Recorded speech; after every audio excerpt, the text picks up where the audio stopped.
um missionário independente, que no passado esteve diretamente, de forma grave, envolvido com as drogas e hoje prega exatamente uma mensagem muito positiva para tentar tirar desse meio, na verdade, o drogado. Estou falando de José Antônio de Souza Filho. Ele é de São Paulo, capital, mas percorre o Brasil, o exterior, pregando essa mensagem muito positiva. E agora está passando por Marília. Ele faz questão de frisar: sou um missionário independente. José Antônio de Souza Filho, boa noite.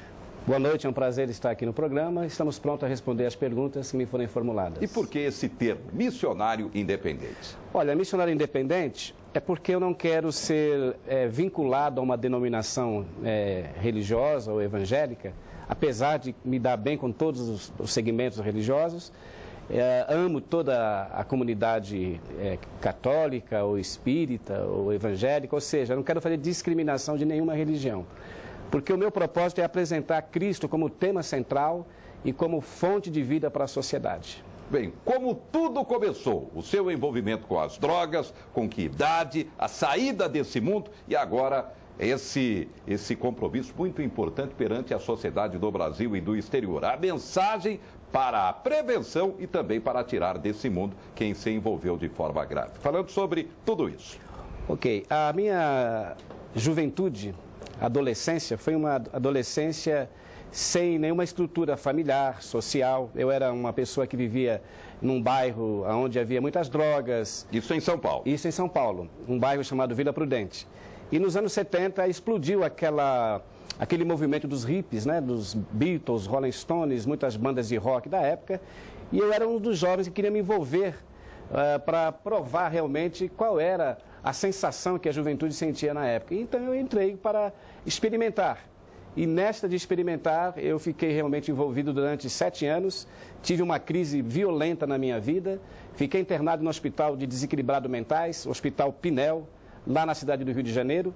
E foi através dessa busca de identidade que eu comecei a ler a Bíblia. E li a Bíblia de uma maneira desesperadora, porque até então, naquela época, ninguém me entendia. A ditadura da época não admitia um viciado em drogas. Eu era uma pessoa repudiada pela sociedade, inclusive nas igrejas. Entrei numa igreja evangélica nos anos 70 e, como era um hippie cabeludo, o pastor parou o culto e disse para os diáconos da igreja: tira ele para fora, que aqui não é lugar de mundano.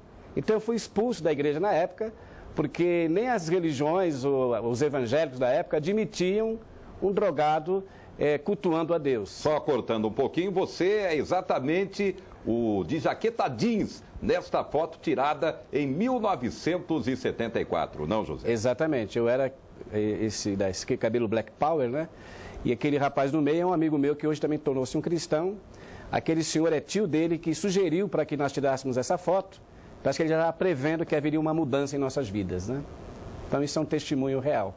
Bem, o envolvimento com as drogas e a dificuldade maior, sair desse mundo. Como tudo isso aconteceu, então, através da Bíblia, a mensagem da Bíblia. Exatamente, foi através da mensagem da Bíblia, do Evangelho, que eu encontrei forças para reagir e superar aquele momento dramático. O apóstolo Paulo disse: posso todas as coisas naquele que me fortalece. Então, se não fosse Cristo, a sua palavra, eu falo com toda franqueza, eu não estaria hoje aqui para dar esse depoimento, porque eu estava numa situação crítica, né? Eu perdi muitos amigos da época, muitos viciados que infelizmente não tiveram esta decisão de buscar a palavra de Deus e infelizmente muitos morreram, vítima do vírus da AIDS, overdose, e eu também quase morri.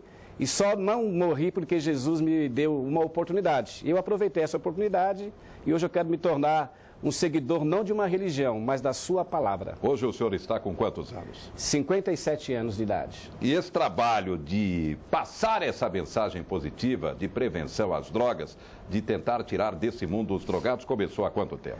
Começou no ano 75. Eu fui batizado numa igreja evangélica no dia 24 de dezembro de 74. Depois de uns 2, 3 meses, a partir do mês de março, eu comecei já a evangelizar as pessoas nas praças públicas, nas ruas. E até hoje eu tenho esse mesmo ministério de pregar o evangelho em presídios, casas de recuperação, hospitais. Eu vou aonde há mais necessidade. É a primeira vez que vem a Marília? Marília é a primeira vez que eu estou fazendo esse trabalho de evangelismo. Estive ontem no Hospital Santa Casa, estive ontem também no presídio para fazer uma entrevista com o diretor do presídio e ele mandou aguardar para ter tem que ter um procedimento lá da diretoria. Um processo de segurança. Exatamente. Mas eu tenho esse ministério e me dou muito bem com toda a sociedade, não fico apresentando uma igreja, mas apresentando Cristo como tema central. O momento de hoje, crise da família, crise de valores, o envolvimento com as drogas cada vez maior, é um momento muito complicado. Que mensagem o senhor costuma passar nas palestras? Olha, a mensagem que eu passo para a sociedade é que não há outra alternativa para o ser humano a não ser ele refugiar-se na pessoa do Senhor Jesus. Uma vez Jesus disse: todo aquele que vem a mim, de maneira alguma eu lançarei fora. E se o homem, o jovem, qualquer pessoa estiver numa situação dramática, isto é, de angústia, depressão, sabemos que o estresse hoje está matando a sociedade. Quantos crimes bárbaros acontecem hoje no meio da sociedade? Inclusive sociedade que está num nível superior, né? Isto é, jovens de classe média alta estão cometendo crimes bárbaros. Homicídios, né? E principalmente suicídios. É uma principalmente suicídio. Falta essa experiência com a palavra. Jesus diz: nem só de pão viverá o homem, mas de toda a palavra que procede da boca de Deus. O Evangelho não é uma mensagem para deixar alguém estabilizado economicamente. Hoje as igrejas, infelizmente, uma boa parte delas, estão apresentando um Evangelho de prosperidade comercial. E não é isso que Cristo propõe. Jesus diz: buscai primeiro o reino dos céus e a sua justiça, e as demais coisas lhe serão acrescentadas. É claro que o cristão tem que ter uma vida estabilizada, mas ele não pode focar a prosperidade econômica, ele tem que focar a vida espiritual. Jesus diz: o meu Pai é espírito e procura adoradores que o adorem em espírito e em verdade. Bem, mas vivemos num mundo capitalista. Quem financia suas viagens pelo Brasil e pelo mundo? Boa pergunta. Quando eu saí daquela crise de drogas, eu comecei a trabalhar a partir do ano 76. Trabalhei em grandes empresas. Trabalhei numa empresa jornalística, eu vendia assinaturas do jornal DCI, Diário do Comércio e Indústria. Depois, com o decorrer do tempo, eu fui admitido pelo Ibope. Trabalhei 12 anos nessa empresa. Eu tinha 2 horas de almoço e nas horas de 1 hora eu tirava para pregar o Evangelho. Conciliava o meu trabalho com a pregação. No ano 2000, eu deixei todas as atividades sociais para me dedicar exclusivamente a divulgar o Evangelho. Estive 7 anos na Europa, morei 4 anos em Londres e na cidade de Londres eu trabalhava no subemprego, que era ajudante de cozinha, de garçom, e ganhei um bom dinheiro na Europa. Comprei uma casa onde eu moro com a minha senhora mãe até hoje, o meu irmão mais novo. O senhor não é casado? Não sou casado, opção por causa da missão. E eu era noivo, mas em 86 a minha ex-noiva me chamou e falou que tinha vergonha de me acompanhar nesses trabalhos que eu faço. Então eu achei melhor ela seguir o rumo dela, eu segui o meu. E até hoje eu continuo nessa missão de levar a mensagem. E hoje eu tenho 2 colaboradores, amigos e irmãos na fé, que todos os meses eles colocam na minha conta bancária uma quantia que é o suficiente para me locomover pelas cidades. E eu tenho apenas roupa lavada, alimentação e hospedagem, já é o suficiente. Viaja de ônibus, geralmente? Viajo de ônibus.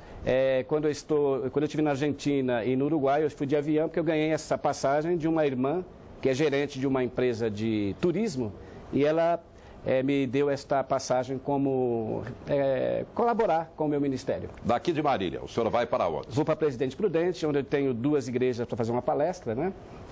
Amanhã e domingo, e depois eu retorno para Bauru, dar uma entrevista na televisão de Bauru também. E a gente vai indo pela fé. A gente não tem um roteiro definido, mas onde tem oportunidade a gente está... Agora, como essa agenda ela é definida? Ela é definida de uma maneira voluntária, não existe ninguém para me dar nenhuma orientação. Há uma passagem na Bíblia que Jesus diz o seguinte: ouve-se a voz do vento, mas não sabe de onde ele vem, nem para onde ele vai. Assim é aquele que é guiado pelo Espírito. Então Deus tem me direcionado de uma maneira tranquila, sem fanatismo, sem me precipitar. Como hoje, eu vou dar apenas um relato. Eu estive aqui no Cemitério da Saudade e no velório tinha 3 famílias sendo veladas. Eu aproveitei a oportunidade, falei com os familiares e eles me deram a autorização para que eu pudesse ministrar uma mensagem para as famílias. Então, são estas as oportunidades que eu estou tendo, sem programar nada. É uma coisa feita de uma maneira espontânea. A receptividade geralmente é boa ou ainda existe resistência? Olha, é boa porque você, quando chega diante das pessoas, você não vai agredi-las falando de religião, entrando em questões religiosas. Você vai focar a palavra de Deus. E as pessoas necessitam de ouvir uma mensagem. Então, eu creio que 80% a receptividade é boa. É claro que existe os 20% que não vão se sentir bem. Existem aqueles que não gostam de ouvir. Mas Jesus disse, quem tiver ouvidos para ouvir, que ouça. Bem, muito bem. Então, só para a gente concluir, para aquela câmera ali, uma mensagem de positividade para quem tem familiar envolvido com as drogas ou mesmo para aquele que está se envolvendo cada vez mais com as drogas, que está numa situação de depressão, muitas vezes pensando até, infelizmente é essa a realidade, a praticar o pior. O espaço é do senhor. Ok, eu quero dizer aos telespectadores desse programa que a palavra de Deus é a única fonte de inspiração para o ser humano. Uma certa ocasião, Jesus disse, nem só de pão viverá o homem, mas de toda a palavra que procede da boca de Deus. Cristianismo não é você seguir uma determinada ideologia religiosa.